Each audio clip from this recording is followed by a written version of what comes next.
നമസ്കാരം. 24-ന്റെ ജനകീയ വാർത്താ നിരത്തിലേക്ക് പ്രിയപ്പെട്ട പ്രേക്ഷകർക്ക് സ്വാഗതം. ജനങ്ങൾ നേരിടുന്ന പ്രശ്നങ്ങളും ഒപ്പം പ്രതിസന്ധികളും അത് പ്രേക്ഷകരിലേക്ക് എത്തിക്കാനുള്ള പ്രത്യേക പരിപാടിയാണിത്. അപ്പോൾ പതിവ് ഉറപ്പോടെ നമുക്ക് ആരംഭിക്കാം. പൊതുജനം കഴുതില്ല സാർ.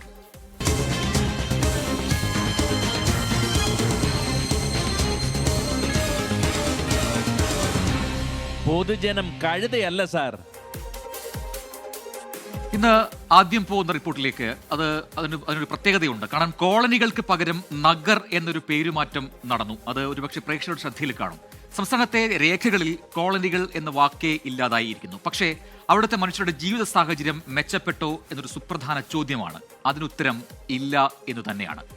ഡ്രെയിനേജ് മാലിന്യത്തിന് ചുറ്റും ജീവിക്കാൻ വിധിക്കപ്പെട്ട തിരുവനന്തപുരം നഗരത്തിലെ കരിമഠം ഏറ്റവും നല്ല ഉദാഹരണമായി നമുക്ക് ചൂണ്ടിക്കാണിക്കാം. ആ കാഴ്ചയിലേക്കാണ് ഇന്ന് ആദ്യം. കോളനികൾ എന്ന വാക്കുമാറ്റി നഗർ എന്നാക്കിയതുകൊണ്ട് മാത്രം സംസ്ഥാന സർക്കാരിൻ്റെ ഉത്തരവാദിത്തം കഴിഞ്ഞോ?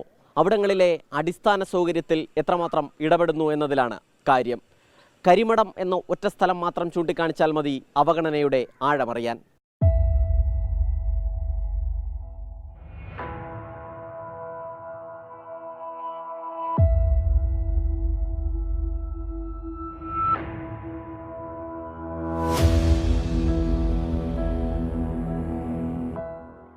തിരുവനന്തപുരം നഗരത്തിൽ തന്നെയാണ് കരിമഠം എന്ന സ്ഥലം. 5 വർഷങ്ങൾക്ക് മുൻപാണ് ഇവിടെ ഫ്ളാറ്റ് നിർമ്മിച്ചു നൽകിയത്. 200-നടുത്ത് കുടുംബങ്ങളും 1000-ലധികം ആളുകളും തിങ്ങിപ്പാർക്കുന്നു. കൊച്ചുകുട്ടികളും നിരവധി. ഡ്രെയിനേജ് പൊട്ടി വീടിന് മുൻപിലൂടെ ഒലിക്കുകയാണിപ്പോൾ. പലതവണ പരാതി നൽകി. ഒരു പരാതിയും ഫലം കണ്ടില്ലെന്നാണ് ഇവിടത്തുകാർ പറയുന്നത്. ഞങ്ങൾ 15 ദിവസം പോലും ആയില്ല പൈസ ചെലവാക്കി ഡ്രെയിനേജ് നന്നാക്കിയിട്ട്. ഞങ്ങൾക്കിപ്പോൾ ഭയങ്കര ബുദ്ധിമുട്ടാണ്. ഗവൺമെൻറ് കോർപ്പറേഷനിൽ പരാതി കൊടുത്തപ്പോൾ അവരാരും സ്വീകരിക്കുന്നില്ല. അവർക്ക് ആർക്കും ചെയ്യാൻ പറ്റൂലെന്നാണ് പറയുന്നത്. ഇപ്പം എൻ്റെ വീട്ടിൽ 2 രോഗികളുണ്ട്. നാറ്റം കൊണ്ട് ഇരിക്കാൻ പറ്റണില്ല. അത്ര ബുദ്ധിമുട്ടിലാണ് ഞങ്ങൾ ഇരിക്കുന്നത്. ഞങ്ങൾ വെളിയിലിട്ടാണ് വേവിക്കുന്നത്. സ്വന്തം നിലയിൽ പണം പിരിച്ച് അറ്റകുറ്റപ്പണി നടത്തി 1-2 ആഴ്ച കഴിയുമ്പോൾ വീണ്ടും പഴയപടി. നമ്മൾ കൗൺസിലറായിട്ട് സംസാരിച്ചിട്ടുണ്ടായിരുന്നു. അപ്പോൾ കൗൺസിലറുടെ നിലപാടെന്ന് പറഞ്ഞാൽ ഞങ്ങൾ കയ്യിൽ നിന്ന് കാശ് മുടക്കി ചെയ്യണം എന്നാണ് കൗൺസിലർ പറയുന്നത്. ഇലക്ഷൻ വരുമ്പോൾ എന്തെങ്കിലും കാട്ടിക്കൂട്ടും, അത് ചെയ്തിട്ട് അവർ പോകും. ഇതങ്ങനെ തന്നെ കിടക്കും. എന്തുമാത്രം കുട്ടികളിവിടെ ഉള്ളതെന്നറിയാം. അവർ ഈ സ്മെല്ലിൻ്റെ ഇടയിൽ കൂടെയാണ്. നമ്മളെ വീട്ടിൽ പോലും നമുക്ക് സഹിക്കാൻ പറ്റില്ല, അത്ര സ്മെല്ലാണ് ഇവിടെ. വീടിൻ്റെ മുറ്റവും പൊതുവഴിയുമെല്ലാം ഡ്രെയിനേജ് മാലിന്യം കൊണ്ട് നിറഞ്ഞിരിക്കുകയാണ്. എവിടേക്ക് തിരിഞ്ഞാലും അതിൽ ചവിട്ടി വേണം പോകാൻ. പ്രായമായവരും കുട്ടികളും ഉൾപ്പെടെയുള്ളവർ നേരിടുന്നത് സമാനതകളില്ലാത്ത ബുദ്ധിമുട്ട്. സാംക്രമിക രോഗങ്ങൾ പടർന്നു പിടിക്കുന്നതിനും ഇത് കാരണമായി. 2 അറ്റാക്ക് വന്ന ഞാനാണ്. എനിക്ക് ഈ നാറ്റം മറ്റും കട്ടി ചുമ്മാ പൈസ പിരിച്ചു കൊടുക്കാൻ നമ്മളെ കൊണ്ട് നിവർത്തിയില്ല. നാറ്റം കൊണ്ട് സഹിക്കാൻ ഒക്കണില്ല. കുളിക വാങ്ങിക്കാനും നിവർത്തിയില്ല. അതാണ് നമ്മളിവിടെ ഇരിക്കണം. ഡ്രെയിനേജ് പൊട്ടി പറഞ്ഞാലും പറയാം അവർ പൈസ പിരിച്ച് കൊണ്ട് കൊടുക്കാമെന്ന് ചോദിക്കുമ്പം പറയും 10,000 രൂപ 15,000 രൂപ ഒക്കെ കൊടുക്കാൻ പറയും. സ്വന്തം നിലയിൽ പണി ചെയ്യാൻ കൗൺസിലർ പറഞ്ഞു എന്നാണ് ഇവരുടെ പരാതി.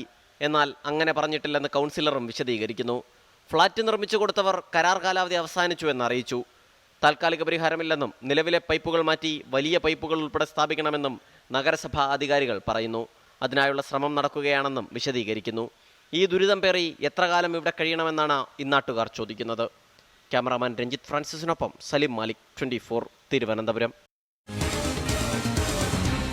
പൊതുജനം കഴുതയല്ല സാർ. അപ്പൊ എന്തായാലും പേര് മാറ്റിയിട്ട് നഗരെന്നോ ഉന്നതിയെന്നോ ആക്കിയിട്ട് കാര്യമില്ല. പകരം അവരുടെ ജീവിത നിലവാരമാണ് ഉയരേണ്ടത്. അതിനാണ് ഉന്നത സ്ഥാനങ്ങളിലേക്ക് പോകേണ്ടത്. പക്ഷേ അത്തരം കാര്യങ്ങൾ നടക്കുന്നില്ല. അധികൃതർ കണ്ണടക്കുകയാണ്. അതിനായിട്ടാണ് ഈ റിപ്പോർട്ട് ഞങ്ങൾ മുന്നോട്ട് വെക്കുന്നത്. ഇനിയെങ്കിലും ഇത്തരം കോളനികളിലേക്ക് ഇടപെടൽ അധികൃതരുടെ ഭാഗത്ത് ഉണ്ടാകട്ടെ. അവരുടെ ജീവിത സാഹചര്യം മെച്ചപ്പെടട്ടെ. മറ്റൊരു റിപ്പോർട്ടിലേക്കാണ്. തൃശ്ശൂരിൽ കൃഷിയാവശ്യത്തിനുള്ള മോട്ടോർ പമ്പിങ്ങിന് സൗരോർജ്ജം ഉപയോഗിക്കുന്നതിനായി പുള്ള് ആലപ്പാട് സഹകരണ സംഘത്തിന് കീഴിലുള്ള പുള്ള് മെയിൻ തറയിൽ ലക്ഷങ്ങൾ മുടക്കി സ്ഥാപിച്ച സൗരോർജ്ജ പ്ലാന്റ് 3 വർഷമായിട്ടും കമ്മീഷൻ ചെയ്യാതെ നശിക്കുകയാണ്. പ്ലാന്റ് കമ്മീഷൻ ചെയ്യാത്തതിനെക്കുറിച്ച് അനേർട്ടിനോട് വിശദീകരണം തേടാൻ ജില്ലാ കോൾ ഉപദേശക സമിതി യോഗം തീരുമാനമെടുത്തിട്ടും 1 വർഷം കഴിഞ്ഞു. ഇതോടെ കോടിക്കണക്കിന് രൂപയാണ് വെള്ളത്തിലായിരിക്കുന്നത്. കോടികൾ വെള്ളത്തിലായെന്ന് പറഞ്ഞു കേട്ടിട്ടുണ്ട്. പക്ഷേ തൃശ്ശൂർ പുള്ളിലെത്തിയാൽ അത് കണ്ടറിയാം. 1/2 കോടിയിലധികം രൂപ ചെലവഴിച്ച് നിർമ്മിച്ച സൗരോർജ്ജ വൈദ്യുത പ്ലാന്റാണ് എനിക്ക് പിന്നിൽ കാണുന്നത്. പക്ഷേ പ്ലാന്റ് സ്ഥാപിച്ച് വർഷങ്ങൾ പിന്നിട്ടിട്ടും ഇതുവരെയും പ്രവർത്തനം ആരംഭിച്ചിട്ടില്ല. കൃഷിവകുപ്പിന് കീഴിൽ തൃശ്ശൂർ പൊന്നാനി കോൾ മേഖലയിൽ 100ഓളം പ്ലാന്റുകൾ സ്ഥാപിക്കുന്നതിൻ്റെ ഭാഗമായാണ് പുള്ളിൽ സൗരോർജ്ജ പ്ലാന്റ് സ്ഥാപിച്ചത്. പൊന്നാനി മേഖലയിലാണ് മറ്റൊരു പ്ലാന്റ്. ഇതിൻ്റെ നിർമ്മാണം പാതി വഴിയിൽ നിലച്ചു. 2024 നവംബർ 16 ചേർന്ന ജില്ലാ കോൾ ഉപദേശക സമിതി യോഗത്തിലാണ് ആലപ്പാട് പുള്ള സഹകരണ സംഘം പ്രസിഡന്റ് KV ഹരിലാൽ ഉദ്യോഗസ്ഥ അനാസ്ഥയെക്കുറിച്ച് പരാതി ഉന്നയിച്ചത്. തൃശ്ശൂർ പൊന്നാനി കോൾ മേഖലയിലെ ഉപയോഗിക്കുന്ന മോട്ടോർ പമ്പുകൾ സൗരോർജ്ജത്തിലേക്ക് മാറ്റി കൃഷിവകുപ്പിൻ്റെ ചെലവുകൾ കുറയ്ക്കുന്നതിന് അധിക വൈദ്യുതി ഉൽപ്പാദനം KSEBക്ക് കൊടുത്തിട്ട് ഈ പാടശേഖര സമിതികൾക്ക് വരുമാനം ഉണ്ടാക്കുന്നതിനുള്ള ഒരു ദ്വിമുഖമായിട്ടുള്ള ലക്ഷ്യങ്ങളോടെയാണ് ഇത് ഒരു പൈലറ്റ് പ്രോജക്റ്റായിട്ട് സ്ഥാപിച്ചിട്ടുള്ളത്. VS സുനിൽകുമാർ മന്ത്രിയായിരിക്കെയാണ് പദ്ധതി തുടങ്ങിയത്. റെയ്ഡ്കോയ്ക്കായിരുന്നു നിർമ്മാണ ചുമതല. പാരമ്പര്യേതര ഊർജ്ജ മേഖലയിൽ പ്രവർത്തിച്ചിട്ടുള്ള അനേർട്ട് 60 ലക്ഷം രൂപ ചെലവഴിച്ചാണ് സൗരോർജ്ജ പ്ലാന്റ് 2022 ജൂണിൽ സ്ഥാപിച്ചത്. 144 സോളാർ പാനലുകളാണ് ഇവിടെ ഘടിപ്പിച്ചത്. 2022 സെപ്റ്റംബറിൽ ട്രയൽ റണ്ണും നടത്തി. എന്നാൽ കമ്മീഷൻ ചെയ്തില്ല. കമ്മീഷൻ ചെയ്യുന്നത് സംബന്ധിച്ച് ഉന്നതതല ചർച്ച നടന്നെങ്കിലും തീരുമാനമായില്ലെന്ന് പടവു കമ്മിറ്റി പ്രസിഡന്റ് KK ഹരിലാൽ 24നോട് പറഞ്ഞു. 2022 ശേഷം ഇത് കൈമാറേണ്ട കാര്യങ്ങൾ പറഞ്ഞപ്പോൾ അവർ സാങ്കേതികമായിട്ടുള്ള കുറേ കാര്യങ്ങളാണ് പറഞ്ഞത്. കാരണം വിവിധ കേന്ദ്രത്തിൽ നിന്ന് സ്റ്റേറ്റിൽ നിന്നൊക്കെ വിവിധ അനുമതികൾ വേണം, അങ്ങനെയുള്ള പ്രശ്നങ്ങൾ പറഞ്ഞു. കുറച്ചുകൂടി ചില കാര്യങ്ങളിൽ മോഡിഫിക്കേഷൻ വേണമെന്ന് പറഞ്ഞ് അന്ന് അത് ഞങ്ങളെ ഏൽപ്പിക്കാത്തതിൻ്റെ കാരണം ചോദിച്ചപ്പോൾ അതാണ് പറഞ്ഞത്. അങ്ങനെ വലിയ പ്രതീക്ഷയോടെ സ്ഥാപിച്ച ഈ പദ്ധതി പിന്നീട് അത് അങ്ങനെ മുന്നോട്ട് പോകാതെ അങ്ങനെ ആണ് ഉണ്ടായത്. അതിനുശേഷം ഞങ്ങൾ അന്വേഷണം നടത്തിയപ്പോഴാണ് പറയുന്നത് ഇത് ഈ അനർട്ടിൻ്റെ ഭാഗത്തുനിന്ന് യാതൊരു വിധത്തിലുള്ള താല്പര്യങ്ങളും ഈ കാര്യത്തിൽ കാണുന്നില്ല. നിലവിൽ ഈ തറയിൽ മോട്ടോർ പമ്പിംഗ് നടത്തുന്നത് KSEBയുടെ വൈദ്യുതി ഉപയോഗിച്ചാണ്. പദ്ധതി റെയ്ഡ്കോ അനേർട്ടിന് കൈമാറി കമ്മീഷൻ ചെയ്യാതെ വെള്ളം പമ്പ് ചെയ്യാനാകില്ലെന്നാണ് ഉദ്യോഗസ്ഥർ പറയുന്നത്.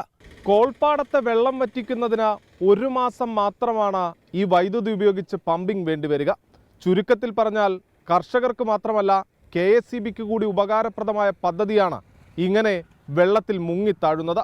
അധികൃതർ ഇനിയെങ്കിലും കണ്ണു തുറന്ന് കണ്ടേ പറ്റൂ. ഇതിനു പിന്നിൽ ഏതെങ്കിലും തരത്തിലുള്ള അഴിമതിയുണ്ടെങ്കിൽ അത് അന്വേഷിച്ച് കണ്ടെത്തുന്നതിനൊപ്പം പദ്ധതി കൂടി യാഥാർത്ഥ്യമാക്കണമെന്നതാണ് കർഷകരുടെ ആവശ്യം. ക്യാമറാമാൻ ബിനേഷ് ബാബുരാജിനൊപ്പം സൂരജ് സജി, 24. പൊതുജനം കഴുതയല്ല സാർ. എന്തുകൊണ്ടാണോ അത് തുടങ്ങാത്തത്, അല്ലെങ്കിൽ എന്താണ് വിലങ്ങ് തടി, ആ കാര്യങ്ങൾ മനസ്സിലാക്കാതെ അതിൽ ഇടപെടാതെ ഇങ്ങനെ മുന്നോട്ട് കൊണ്ടുപോകുന്നത് എന്തിനാണെന്ന് മനസ്സിലാകുന്നില്ല. ഇത് തന്നെയാണ് ജനങ്ങളും ചോദിക്കുന്നത്. 3 വർഷമായിട്ടും കമ്മീഷൻ ചെയ്യാതെ ആ പ്ലാന്റ് ഇതുപോലെ കിടക്കുകയാണ്. ചില പ്രതികരണങ്ങൾ കൂടി ഉണ്ടല്ലേ കാണാൻ. ഈ പടവ് കമ്മിറ്റിക്കാർ തന്നെ ഏറെ സഹകരിച്ചിട്ടാണ് ഇത് പൂർത്തിയാക്കാനായിട്ട് കഴിഞ്ഞിട്ടുള്ളത്. പക്ഷേ ഇതൊരു ദേശീയ നഷ്ടമായിട്ട് ആണ്. ഇത് പുനഃസ്ഥാപിക്കണം. അല്ലെങ്കിൽ ഈ നമ്മുടെ KSEBക്ക് കയറ്റി കൊടുത്ത് ആ കിട്ടുന്ന പണം പാടശേഖര സമിതിക്ക് തരണം, കൃഷിക്കാർക്ക് തരണം. അതാണ് വേണ്ടത്. അല്ലാതെ ഇങ്ങനെ ഇട്ട് നശിപ്പിച്ച് കളയാൻ കഴിയില്ല.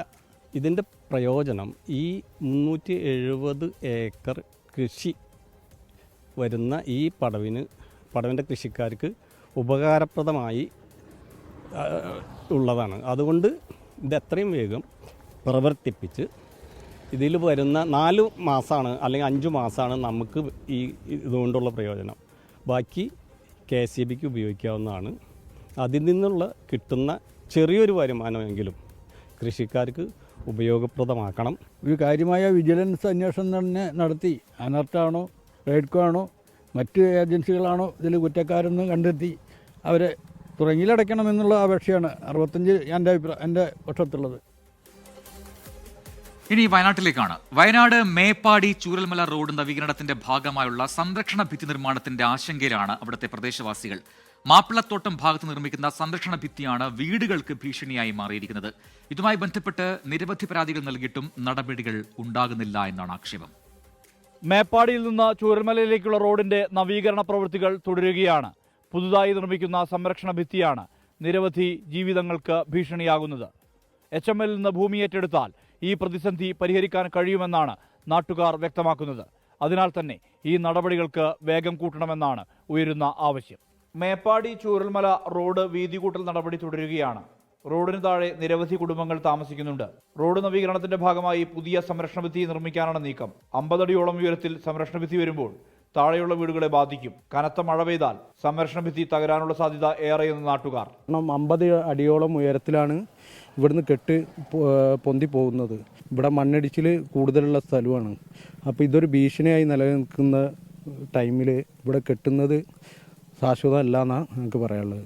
റോഡിന് മറുഭാഗത്ത് HML എസ്റ്റേറ്റിന്റെ ഭാഗമായുള്ള സ്ഥലം വിട്ടു നൽകിയാൽ സംരക്ഷണ ഭിത്തി നിർമ്മാണം ഒഴിവാക്കാൻ കഴിയും. ചില ഭാഗങ്ങളിൽ എസ്റ്റേറ്റ് ഈ വിധം ചെയ്തിട്ടുണ്ട്. പൊതുമരാമത്ത് വകുപ്പിന്റേതടക്കമുള്ള എഞ്ചിനീയർമാർ സംരക്ഷണ ഭിത്തി സുരക്ഷിതമല്ലെന്ന് വ്യക്തമാക്കിയതായും നാട്ടുകാർ പറഞ്ഞു. അതിനാൽ തന്നെ റോഡിന് മറുവശത്തുള്ള സ്ഥലം ഏറ്റെടുത്ത് തങ്ങളുടെ ജീവിതത്തിന് സംരക്ഷണം നൽകണമെന്നാണ് പ്രദേശവാസികളുടെ ആവശ്യം. HML എസ്റ്റേറ്റിൽ നിന്ന് ഭൂമി ഏറ്റെടുക്കാനുള്ള നടപടികൾ വേഗത്തിലാക്കണം. ഇക്കാര്യത്തിൽ ജില്ലാ ഭരണകൂടവും ജനപ്രതിനിധികളും ഇടപെടണം. തങ്ങളുടെ ജീവിതം സുരക്ഷിതമാക്കണം. നാട്ടുകാർക്ക് പറയാനുള്ളത് ഇതാണ്. അഭിലാഷിനൊപ്പം സുർജിത് അയ്യപ്പത്ത്, 24 വയനാട്. പൊതുജനം കഴുതയല്ല സാർ. പരാതികൾ ഒരുപാട് നൽകിയവരാണ് ആ ദേശത്തുകാർ. കാരണം നമുക്കറിയാം ഒരു ഉരുൾപൊട്ടൽ ഉണ്ടാക്കിയ ദുരന്തം, അതിൻ്റെ ഇപ്പോഴത്തെയും പ്രത്യാഘാതങ്ങൾ അതിപ്പോഴും അവർ അനുഭവിക്കുന്നുണ്ട്. പക്ഷേ ആ ജനതയോടാണ് ഈ രീതിയിലുള്ള നടപടികൾ അധികൃതർ സ്വീകരിക്കുന്നത്. എന്തുകൊണ്ടാണ് അവർ ഇതിനൊരു ശാശ്വതമായ പരിഹാരം ഉണ്ടാകാത്തത് എന്ന ചോദ്യം മാത്രം ബാക്കിയാവുകയാണ്. ഇനിയുണ്ട് പ്രതികരണങ്ങൾ, അതിലേക്കാണ്.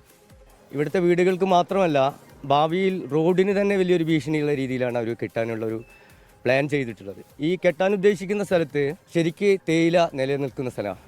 എന്നാൽ ഇവിടുത്തെ ജനങ്ങൾ ചൂണ്ടിക്കാണിക്കുന്ന ആ ഭാഗത്ത് ഒരു തേയില പോലും പോകാനില്ല. വളരെ സുരക്ഷിതമായ രീതിയിൽ തന്നെ അതിലൂടെ റോഡ് വെട്ടിയെടുക്കാവുന്ന ഒരു സ്ഥലം കൂടിയാണിത്. ഒരുപാട് താഴ്ചയിലാണ് ഈ വീടുകളിൽ. നിലവിൽ തന്നെ ഈ പഴയ കെട്ട് ഇവിടെ നമ്മൾ നിൽക്കുമ്പോൾ തന്നെ കാണാം, ഇത് വൈബ്രേഷനായിട്ട് വരുന്നുണ്ട് വാഹനങ്ങൾ പോകുമ്പോൾ. ഇനിയിപ്പോൾ ഇവിടുന്ന് തുരങ്കപാത വരുന്നതാണ്, അതിൻ്റെ മെറ്റീരിയൽ കാര്യങ്ങളൊക്കെ ഒരുപാട് വാഹനങ്ങളിൽ പോകും. അപ്പോൾ നമുക്ക് നിർബന്ധമായിട്ടും ഈ സൈഡിൽ നിന്ന് ഈ കുഴിയിൽ നിന്ന് കെട്ടിപ്പൊക്കുന്നതിന് പകരം മേൽഭാഗത്ത് മണ്ണിടണം എന്നാണ് ഞങ്ങളുടെ ഒരു ആവശ്യം. ഇത് ഭീഷണി തന്നെയാണ് എന്നുള്ളത് അവർക്ക് മനസ്സിലായിട്ടുണ്ട്. അതുകൊണ്ട് ഏത് തരത്തിലെങ്കിലും ഈ ഭാഗം ഇടിച്ചിട്ട് റോഡ് വീതി കൂട്ടി തരണം എന്നാണ് എൻ്റെ അപേക്ഷ.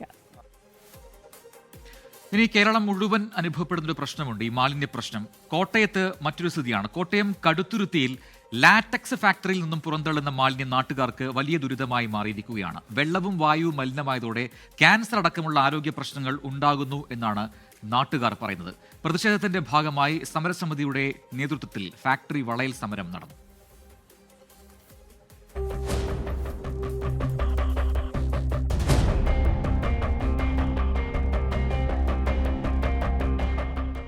കഴിഞ്ഞ കുറേ നാളുകളായി ദുരിതത്തിലാണ് കടുത്തുരുത്തി പഞ്ചായത്തിലെ 8ാം വാർഡിൽ താമസിക്കുന്നവർ.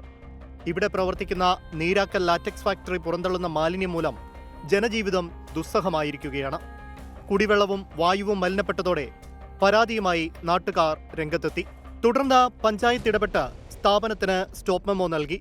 എന്നാൽ ഇതൊന്നും വകവയ്ക്കാതെ വീണ്ടും കമ്പനി പ്രവർത്തിക്കുന്നുവെന്നാണ് നാട്ടുകാരുടെ ആരോപണം. ഇവിടെ താമസിക്കുന്നവർ മാത്രമല്ല, ഇവിടെ പാസ് ചെയ്ത് പോകുന്നവർക്ക് പോലും ഇതിൽ നിന്ന് വമിക്കുന്ന ദുർഗന്ധം വളരെ ദുഷ്കരമായിട്ട് വരുന്നൊരു സാഹചര്യമുണ്ട്.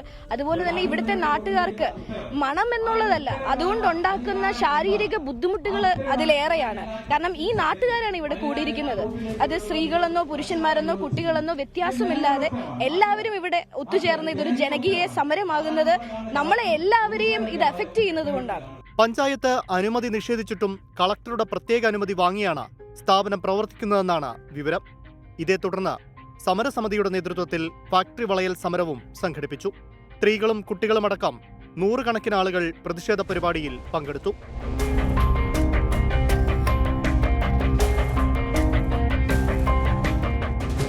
സത്യസന്ധമായി വ്യവസായം നടത്തുന്ന ഒരാളോടും നമുക്കൊരു വിരോധമില്ല. വ്യവസായം രാജ്യത്തിന് ആവശ്യമാണ്. എൻ്റെ പ്രവൃത്തി കൊണ്ട് ഞാനൊരു എഞ്ചിനീയറാണ്, ജീവിതകാലം മുഴുവൻ ഒരു വ്യവസായത്തിൽ പ്രവർത്തിച്ചിട്ടുള്ളതാണ്. പക്ഷേ വ്യവസായം നടത്തുന്നത് ഈ രാജ്യത്തെ ജനങ്ങൾക്ക് ജോലി കിട്ടാൻ, ഉൽപ്പാദനം നടത്താൻ ഒക്കെ ഉണ്ട്.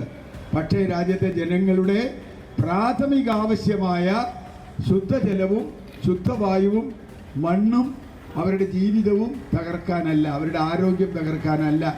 ഫാക്ടറിയുടെ പ്രവർത്തനം അവസാനിപ്പിക്കണമെന്നാവശ്യപ്പെട്ട പഞ്ചായത്തിനും മലിനീകരണ നിയന്ത്രണ ബോർഡിനും ജില്ലാ കളക്ടർക്കും നാട്ടുകാർ നേരത്തെ ഭീമഹർജി നൽകിയിട്ടുണ്ട്. ജീവിക്കാൻ കഴിയാത്ത അവസ്ഥയുണ്ടായതിനെ തുടർന്നാണ് ജനങ്ങൾ പ്രതിഷേധവുമായി രംഗത്തിറങ്ങിയത്. എന്നാൽ അവരെ വികസന വിരോധികളെന്ന് മുദ്രകുത്താനും ചില നീക്കങ്ങൾ നടക്കുന്നുണ്ട്. എന്തായാലും ശക്തമായ പ്രതിഷേധങ്ങൾ ഇനിയും ഉണ്ടാകുമെന്ന് തന്നെയാണ് ഈ പ്രദേശവാസികൾ പറയുന്നത്. കോട്ടയത്ത് നിന്ന് അരുൺ നീണ്ടൂറിനൊപ്പം ടോബി ജോൺസൺ, 24. പൊതുജനം കഴുതയല്ല സാർ. നാട്ടുകാർ ഒന്നടങ്കം പറയുന്ന ഒരു കാര്യമുണ്ട്, വ്യവസായങ്ങളോട് ഞങ്ങൾ ആരും എതിരല്ല, പക്ഷേ അതുമൂലം നാട്ടുകാർക്ക് അല്ലെങ്കിൽ അവർ വളർത്തുന്ന മൃഗങ്ങൾക്കൊക്കെ ജീവഹാനി സംഭവിക്കുന്ന ഒരു സാഹചര്യം ഉണ്ടായാൽ അതെങ്ങനെയാണ് പൊറുക്കുക എന്ന് ചോദിക്കുന്നു നാട്ടുകാർ. ചില പ്രതികരണങ്ങൾ കൂടി കാണാം. 23 വർഷത്തെ ഈ പ്രവർത്തനം കൊണ്ട് നാടാകെ മലിനമസ്തമായി, ജലം മലിനമസ്തമായി, വായു മലിനമസ്തമായി. ഒരു 3.5-4 കിലോമീറ്ററോളം ഇത് വ്യാപിച്ചു കിടക്കുകയാണ്. ഒരു തരത്തിലും നമുക്ക് അംഗീകരിക്കാൻ പറ്റിയല്ല. പഞ്ചായത്ത് സ്റ്റോപ്പ് നമ്പർ കൊടുത്തു, പൊല്യൂഷൻ കൺട്രോൾ ബോർഡ് റീവോക്ക് ചെയ്തതിന് ശേഷം എല്ലാവരെയും വെല്ലുവിളിച്ചുകൊണ്ടാണ് ഇപ്പോഴും പ്രവർത്തിച്ചുകൊണ്ടിരിക്കുന്നത്. ഇപ്പോഴും നിരന്തരം തോട്ടിലേക്ക് മാലിന്യം ഒഴുക്കി വിട്ടുകൊണ്ടിരിക്കുന്നത്. 10-60 ലക്ഷം രൂപ വാങ്ങിയ പ്രോപ്പർട്ടിയാണ്. ഇന്ന് വരെ അത് വിൽക്കാനോ ആർക്കും സാധിച്ചില്ല. ഈ മലിനവെള്ളം ഒഴുകിക്കൊണ്ട് എൻ്റെ കിണറും എല്ലാം മലിനമായിക്കൊണ്ടിരിക്കുകയാണ്. ഇത് ആര് ചോദിച്ചാലും ഫ്രീ ആയിട്ട് വെള്ളം കൊടുക്കുക, ആരും വരുന്നില്ല. എൻ്റെ 10-70 ലക്ഷം രൂപ ഇതിനകത്ത് കിടക്കുവാണ്. ഈ ഒരു ഫാക്ടറി കാരണമാണ്. അതിനെന്തെങ്കിലും തീരുമാനം ഉണ്ടാക്കണമെന്ന് ഞങ്ങൾ സമരം ചെയ്തിരിക്കും. സംസ്ഥാനത്ത് 6 വരിപ്പാത നിർമ്മാണം നടക്കുന്നുണ്ട് പലയിടങ്ങളിലും. ചിലയിടങ്ങളിൽ പൂർത്തിയായി വരുന്നു, ചിലയിടങ്ങളിൽ പകുതി പോലും പൂർത്തിയായിട്ടില്ല എന്നൊക്കെയുള്ള പരാതികളുണ്ട്. പക്ഷേ ഇതുമായി ബന്ധപ്പെട്ട് അനുബന്ധമായ പരാതികൾ ഒരുപാടുണ്ട്. കോഴിക്കോട് ജില്ലയിലെ ദേശീയപാത നിർമ്മാണത്തിൽ വ്യാപകമായ അത്തരത്തിൽ പരാതികൾ ഉയർന്നു കഴിഞ്ഞിട്ടുണ്ട്. സർവീസ് റോഡുകൾക്ക് ആവശ്യമായ വീതിയില്ല എന്നാണ് നാട്ടുകാരുടെ ആരോപണം. പലയിടത്തും ആവശ്യമായതിന്റെ പകുതി വീതി പോലുമില്ല എന്നാണ് നാട്ടുകാർ പറയുന്നത്. ദേശീയപാതയിലെ രാമനാട്ടുകര വെങ്ങളം റീച്ചിലെ നെല്ലിക്കോട് സർവീസ് റോഡാണിത്. സർവീസ് റോഡിന് ചട്ടപ്രകാരം 6.15 മീറ്റർ വീതി വേണമെന്നാണ്. എന്നാൽ ഇവിടെ പലയിടത്തുമുള്ളത് 3 മീറ്ററിന് താഴെ മാത്രം വീതി.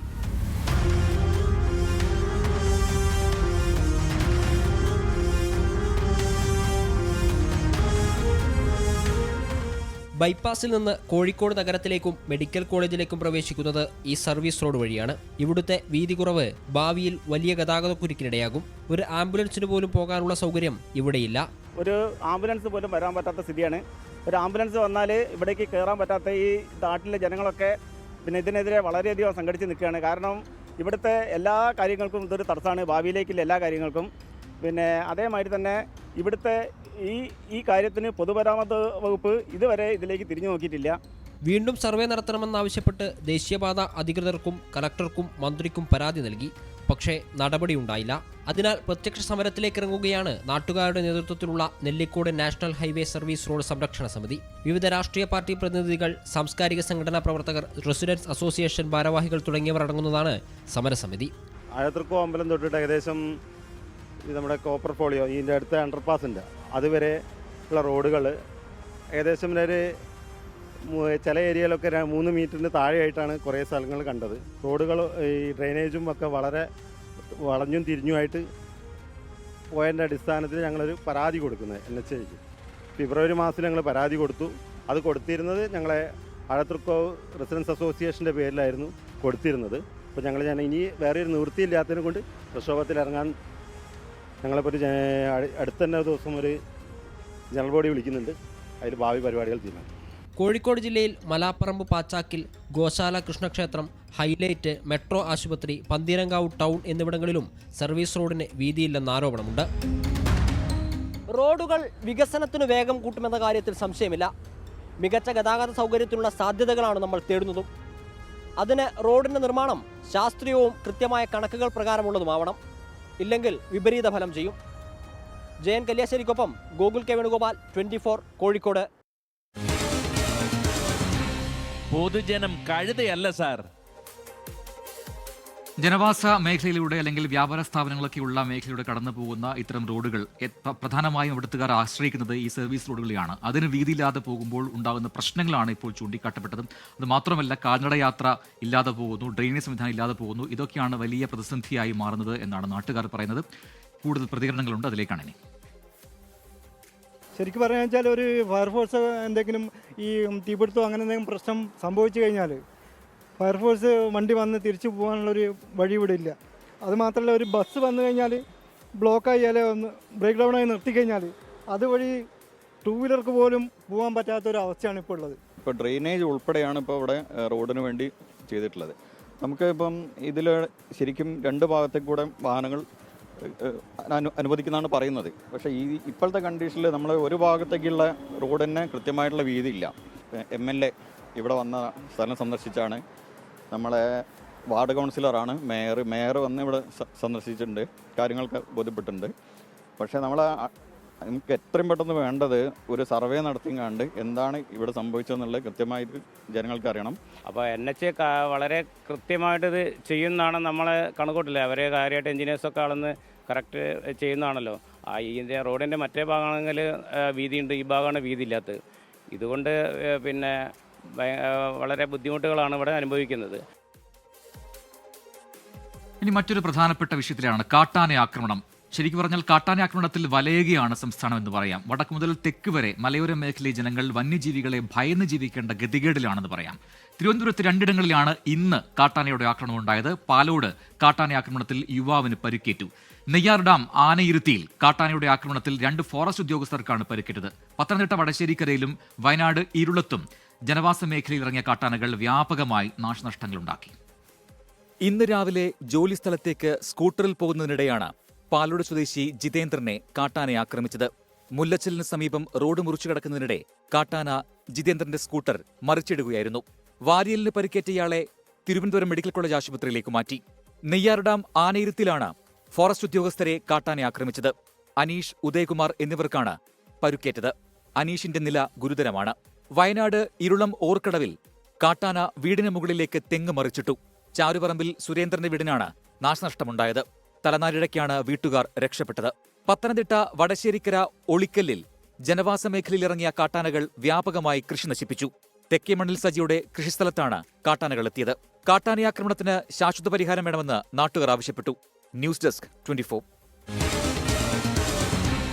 പൊതുജനം കഴുതയല്ല സാർ.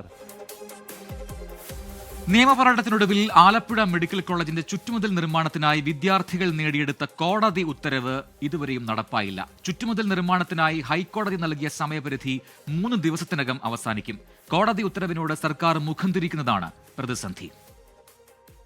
ദേശീയപാത വികസനത്തിനായാണ് 3 വർഷം മുമ്പ് ആലപ്പുഴ സർക്കാർ TD മെഡിക്കൽ കോളേജിന്റെ ചുറ്റുമതിൽ പൊളിച്ചത്. പെൺകുട്ടികൾ ഉൾപ്പെടെ 2000 വിദ്യാർത്ഥികളുള്ള 10ലധികം ഹോസ്റ്റലുകൾ, ജീവനക്കാരുടെ ക്വാർട്ടേഴ്സ്, പത്തോളജി ലാബ് എന്നിവ ഉൾപ്പെടെ സുരക്ഷാ ഭീഷണിയിലാണ്. വിഷയം ചൂണ്ടിക്കാണിച്ച് PTIയും വിദ്യാർത്ഥികളും മന്ത്രിമാരായ മുഹമ്മദ് റിയാസ്, സജി ചെറിയാൻ, P പ്രസാദ്, KN ബാലഗോപാൽ എന്നിവരെ സമീപിച്ചു. നടപടിയുണ്ടായില്ല. ഇതോടെയാണ് 6 വിദ്യാർത്ഥികൾ ഹൈക്കോടതിയെ സമീപിച്ചത്. ഗുരുതര പ്രശ്നം മനസ്സിലാക്കിയ കോടതി 3 മാസത്തിനുള്ളിൽ ചുറ്റുമതിൽ നിർമ്മിക്കണമെന്ന് സർക്കാരിന് നിർദ്ദേശം നൽകി. അതും നടപ്പായില്ല. 3 മാസ കാലാവധി നാളെ അവസാനിക്കും. നമുക്ക് ചുറ്റുമതിലില്ലാതായിട്ട് ഒരുപാട് വർഷങ്ങളായി. 2022 ചുറ്റുമതിൽ പൊളിക്കുന്നത്. അന്ന് തൊട്ട് ഇവിടെ സാമൂഹിക വിരുദ്ധ ശല്യമുണ്ട്, മതിലില്ലാത്തതിന്റെ പേരിൽ നായ്ക്കളുടെ ശല്യമുണ്ട്. അങ്ങനെ ഇവിടെ ആയിരിക്കുന്ന പെൺകുട്ടികളെന്നില്ല, ആൺകുട്ടികളെന്നില്ല, എല്ലാവർക്കും വളരെ ബുദ്ധിമുട്ട് നേരിടുന്ന ഒരു സാഹചര്യമുണ്ട്. അതുപോലെ ഒരു പ്രോഗ്രാം നടത്തുന്ന പുറത്തുള്ള ആളുകൾ കയറി വന്ന് അങ്ങനത്തെ ബുദ്ധിമുട്ടുണ്ട്. അപ്പം ഇതൊക്കെ മാറ്റുന്ന തരത്തിൽ കോടതി ഒരു വിധി വന്നു. 3 മാസത്തിനുള്ളിൽ മതിൽ വരുന്നുള്ള. പക്ഷേ ആ സമയവും പിന്നിടാൻ പോവുകയാണ്. 24-ാം തീയതിയാണ് അതിനുള്ള ലാസ്റ്റ് ഡേറ്റ്. ഇനിയും മതിൽ പണി തുടങ്ങിയിട്ട് പോലും ഇല്ല. പക്ഷേ ഗവൺമെന്റ് പ്രോസസ്സുകളായി എന്ന് തിരുവനന്തപുരത്ത് ചെന്ന് പറയാൻ കഴിഞ്ഞു. പക്ഷേ ചുറ്റുമതിൽ നിർമ്മാണം തുടങ്ങാത്തത് ഞങ്ങൾക്ക് വളരെയധികം ബുദ്ധിമുട്ടുണ്ടാക്കുന്നുണ്ട്. നഷ്ടപരിഹാരമായി 33 ലക്ഷം രൂപ ലഭിച്ചിരുന്നു. എന്നാൽ നിർമ്മാണത്തിന് 1 കോടിയിലേറെ രൂപ വേണമെന്നാണ് സർക്കാർ വിശദീകരണം. 1,23 ലക്ഷം രൂപയുടെ എസ്റ്റിമേറ്റാണ് പൊതുമരാമത്ത് വകുപ്പ് സർക്കാരിന് സമർപ്പിച്ചിരിക്കുന്നത്. 6 പതിറ്റാണ്ടിലധികം പഴക്കമുള്ള ആലപ്പുഴയിലെ ഏക മെഡിക്കൽ വിദ്യാഭ്യാസ കേന്ദ്രത്തോടുള്ള സർക്കാർ അവഗണന അവസാനിപ്പിക്കണമെന്നാണ് വിദ്യാർത്ഥികളുടെ ആവശ്യം. 24 ആലപ്പുഴ. പൊതുജനം കഴുതയല്ല സാർ. പ്രേക്ഷകർക്ക് അറിയുന്നത് പോലെ GST പരിഷ്കരണം നാളെ മുതൽ പ്രാബല്യത്തിൽ വരികയാണ്. പക്ഷേ GST കുറച്ചതിന്റെ ഗുണം ജനങ്ങൾക്ക് ലഭിക്കുമോ എന്നതിൽ ആശങ്കയുണ്ട് എന്ന് പറയുന്നു സംസ്ഥാന ധനമന്ത്രി KN ബാലഗോപാൽ. സംസ്ഥാനങ്ങൾക്കുണ്ടാകുന്ന നഷ്ടം വലുതാണ് എന്നാണ് KN ബാലഗോപാൽ 24 പറഞ്ഞത്. ഇതെങ്ങനെ പരിഹരിക്കും എന്നതിൽ വ്യക്തതയില്ല എന്നും മന്ത്രി പറഞ്ഞു. വിലക്കുറവ് യഥാർത്ഥത്തിൽ ടാക്സ് കുറയ്ക്കുന്നതിൻ്റെ ഗുണം ഗവൺമെൻറ്റിൻ്റെ വരുമാനമാണല്ലോ പോകുന്നത്. അതിൻ്റെ ഗുണം കസ്റ്റമർക്ക് കിട്ടണം, സാധാരണ ആളുകൾക്ക് കിട്ടണം. അതിന് കിട്ടുന്നതിന് പകരം കമ്പനികൾക്ക് ലാഭം കൂടാൻ കാരണമാവാം എന്ന ആശങ്കയുണ്ട്, എല്ലാവർക്കും ആശങ്കയുണ്ട്. ഇതിൻ്റെ ഭാഗമായിട്ട് വലിയ തോതിൽ സംസ്ഥാനങ്ങളുടെ വരുമാനം കുറയും. ഇപ്പോൾ കേരളത്തിന് മാത്രം 8,000 മുതൽ 10,000 കോടി വരെ ഒരു വർഷം കുറയും. ഈ 8,000-10,000 കോടി കുറഞ്ഞാൽ നമ്മൾ ഈ നാട്ടിലെ വികസനത്തിനൊക്കെ പണം വേണം. ഏറ്റവും പ്രധാനം ഈ ക്ഷേമ പെൻഷനും സാധാരണക്കാരുടെ ചികിത്സയും ഇതുണ്ട്. അതിനൊക്കെയുള്ള പണം കുറഞ്ഞാൽ എങ്ങനെ നമുക്കത് കൈകാര്യം ചെയ്യാൻ പറ്റും? ഈ പ്രശ്നം വളരെ വലിയ പ്രശ്നമാണ്. അതുകൊണ്ട് അതിനുള്ള കോമ്പൻസേഷൻ, എത്രയാണോ നഷ്ടം ഉണ്ടാകുന്ന നഷ്ടം കേന്ദ്ര ഗവൺമെൻറ്റിന് മുൻകൈയെടുത്ത് ഇത് പരിഹരിക്കണമെന്ന് പറഞ്ഞിട്ട് അതിനെപ്പറ്റി തീരുമാനം വന്നിട്ടില്ല. അരുൺ രാജ് കൂടുതൽ വിവരങ്ങളുമായി ചേർന്ന് കൊല്ലത്തുനിന്നും. അരുൺ, ഇതിപ്പോൾ GST പരിഷ്കരണം ജനങ്ങൾക്ക് അതിന്റെ യഥാർത്ഥ ഗുണം ലഭിക്കുമോ എന്ന് സംശയമുണ്ട് എന്ന് സംസ്ഥാന ധനമന്ത്രി പറയുന്നത് എന്തുകൊണ്ടാണ്? മറ്റൊന്ന്, ബദലായി സംസ്ഥാനത്ത് നഷ്ടമാകുന്ന വലിയൊരു കണക്കുണ്ട്. അത്രമാത്രം പണം അല്ലെങ്കിൽ വരുമാനം, അതിന് ബദലായി എന്ത് സംവിധാനം ചെയ്യാൻ കഴിയും കേന്ദ്രത്തിന് എന്ന് ചോദിച്ചതിന് ഒരു മറുപടിയും ലഭിച്ചില്ല എന്നൊക്കെയുള്ള കുറ്റപ്പെടുത്തൽ സംസ്ഥാന ധനമന്ത്രിയിൽ നിന്നുണ്ടാകുന്നു. വിവരങ്ങൾ എന്താണ്?